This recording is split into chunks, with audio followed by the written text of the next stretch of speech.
What's going on, everybody? Big Daddy Welds. Real quick, I'm just going to go over the fuel system I'm using. So I have an LS1 intake manifold. I'm running a quick connect to AN adapter right here. This rail does not have a return line fitting on it, so I am running an Amazon cheap fuel pressure regulator. The bottom line on this is used for return.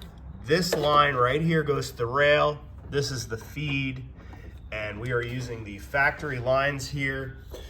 They sell, let me focus this here. They sell these compression fittings that you can put on the factory steel lines and crank them down, and it'll convert it to whatever you want. So I've converted it to AN to make it real easy. So the factory lines are 8mm and 10mm. So it's 10mm feed, 8mm return, and you can get these compression fittings. I can leave a link to that, and they'll convert you to AN. So then everything will be steel braided. You don't have to worry about fires, because fires are super common in these cars. I had 2 fires in my other race car. So thanks for watching. Hope this helps you out.